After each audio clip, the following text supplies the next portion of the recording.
Bapak dan Ibu sekalian, penting diketahui bahwa setiap manusia, ingat betul ini ya, bukan muslim lagi, tapi setiap manusia ketika terlahir ke muka bumi, seyogianya mesti memahami apa tujuan hidupnya.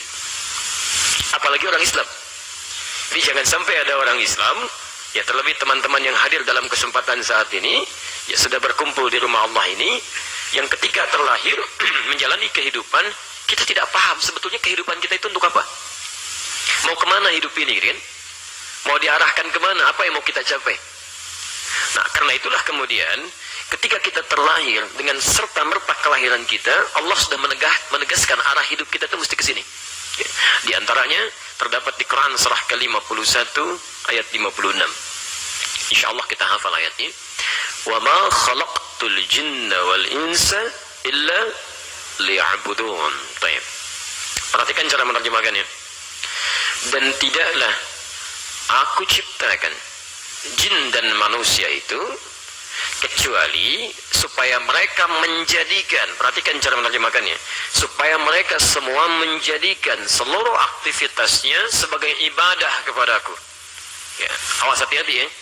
Lihat cara menerjemahkannya. Kecuali supaya mereka semua menjadikan seluruh aktivitasnya sebagai ibadah kepadaku. Jadi kata Allah, tujuan hidup kita itu nggak ada yang lain kecuali cuma ibadah. Awas ya, hati-hati. Jangankan manusia, jin aja ibadah. Ya, jin saja ibadah, tapi biarkan jin dengan alamnya, gitu kan? Awas, jangan disengi, jangan diusili, biarkan jin. Tugas kita beribadah sebagai manusia.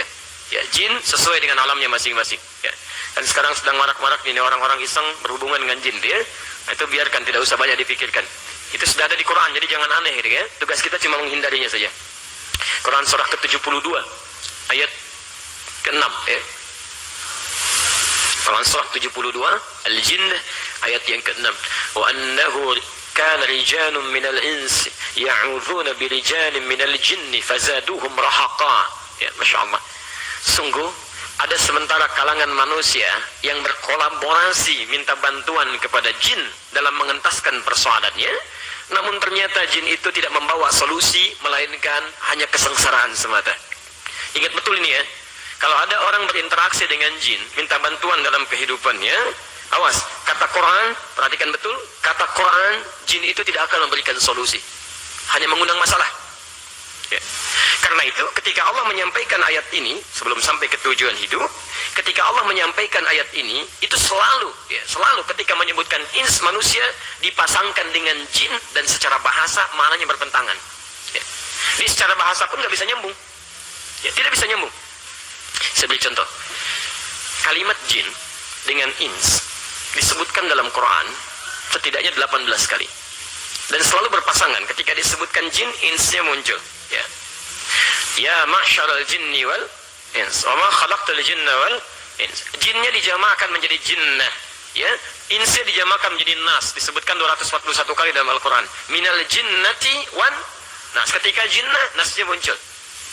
Yang paling menarik, kenapa Allah senantiasa menggandengkan jin dengan manusia dalam Quran?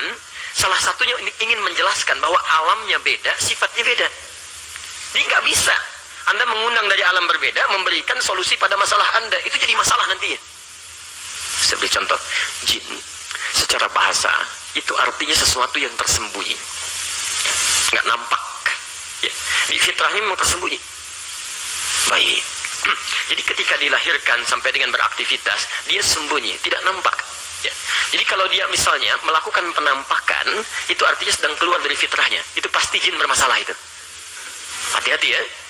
Jin itu fitrahnya tersembunyi. Ketika melakukan penampakan, berarti sedang punya masalah itu. Ya. Yang lebih punya masalah kalau ada manusia cari-cari penampakan jin. Nah itu. Ya. Itu yang persoalan itu ya. Baik. Satu itu.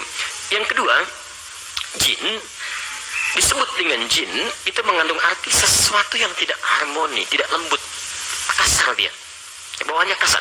Ya. Silahkan cek. Kalau ada orang misalnya ya dimasuki oleh jin pun pasti perilakunya nggak ada yang lembut. Ya. Saya belum pernah dengar ada orang kemasukan jin datang ke sini, Pak mohon izin mau ikut talim, nggak ada. Pasti kalau tidak mengacau lisannya, mengacau tindakannya, karena sifatnya beda. Manusia ins tampak, kelihatan.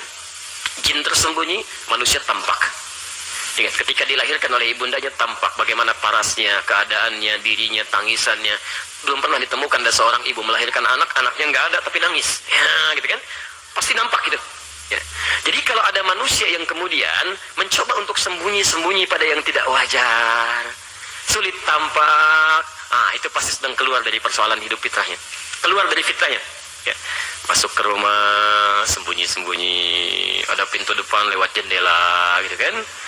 Masuk ke masjid, sembunyi-sembunyi, orang saf udah ke depan nih, mojok-mojok. Itu pasti manusia sedang punya masalah. Betul, keluar dari fitnahnya. Ya. Sama, jin kasar, ins lembut. Pasti itu lembut. Lembut, saking lembutnya, Masya Allah, ketika baru dilahirkan, disayang-sayang, dipeluk oleh siapapun, dan sebagainya, saking lembutnya. Jadi kalau kemudian dia tumbuh, menjadi kasar lisannya, kasar perilakunya, kasar tangannya, ada yang salah dalam kehidupannya. Ada yang salah. Nah, teman-teman sekalian, untuk menjadikan fitrah kemanusiaan itu hadir dalam konteksnya, maka Allah arahkan hidup kita ini menjadi ibadah. Makannya ibadah, minumnya ibadah, tidurnya ibadah, kerjanya ibadah, segalanya. Segalanya, pelan-pelan ya. Awas, hati-hati. Coba cek lagi dari sekian kehidupan kita yang seharusnya menjadi ibadah, berapa yang menyimpang dari ketentuan itu. Dari bangun tidur sampai tidur kembali. Karena itu, tidak pernah ditemukan seluruh aktivitas kita sebagai muslim agar aktivitasnya menjadi ibadah, kecuali selalu bersanding dengan doa. Silahkan cek. Bangun tidur, kita ada doanya? Umat lain belum tentu. Makan, kita ada doanya. Berpakaian, ada doanya. Minum, ada doanya. Masuk masjid, ada doanya. Bahkan diatur kaki mana yang masuk, kaki mana untuk keluar. Ke toilet saja, ada doanya. Umat lain belum tentu. Bahkan saat Anda tidak mengetahui doanya pun, kata Nabi, cukup Anda sertakan nama Allah di dalamnya, supaya jadi ibadah karena Allah. Kullu amrin dhibalin la yubda'u fihi bismillahirrahmanirrahim fahuwa abtar. Setiap perbuatan baik yang tidak disertakan nama Allah di dalamnya, bismillahirrahmanirrahim, atau minimal kita singkat dengan bismillah. Minum, bismillah. Anda tidak ucapkan bismillah, kata Nabi, fahuwa abtar, terputus nilai ibadahnya. Ini ada dua minuman, diminum oleh dua orang muslim, A, B.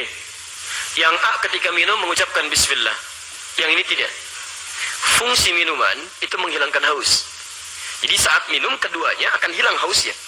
Tapi ketika Anda ucapkan bismillah, tidak sekedar minuman ini menghilangkan haus, tapi kalimat itu menjadikan minum yang dilakukan sebagai ibadah, tertulis pahala akhiratnya. Jelas ya?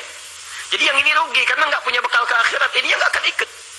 Semua yang kita lakukan di dunia dan perangkat hidup yang menyertai kita, itu demi Allah saya katakan, tidak akan pernah sampai ikut dengan kita hingga ke alam akhirat. Ke alam kubur juga tidak. Saya sering ungkapkan, Anda cari uang sampai punya handphone ini. Ya. Handphone Anda ini gunakan saat dalam kehidupan dunia. Ketika Anda wafat, ini nggak ikut. Selesai. Nggak ikut. Saya belum pernah menemukan ada orang berkata, Pak, kalau meninggal nanti mama tolong handphonenya sertakan ya ke alam kubur. Kalau kangen nanti miss call aja. Oh, bisa. Selesai gitu kan. Apa yang ikut? Bismillah. Assalamualaikum. Bismillah. Bismillah, bikin status sekarang waktu salat di Bekasi, subuh jam sekian, zuhur jam, itu yang ikut. Bahkan nanti ada ayat yang sangat tegas.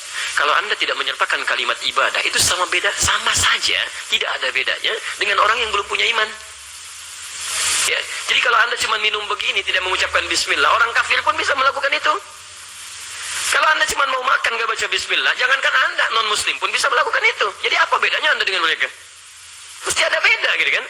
Dalam urusan dunia bisa sama-sama yang digunakan, tapi urusan akhirat mesti beda. Itulah yang membedakan antara iman dengan yang bukan iman.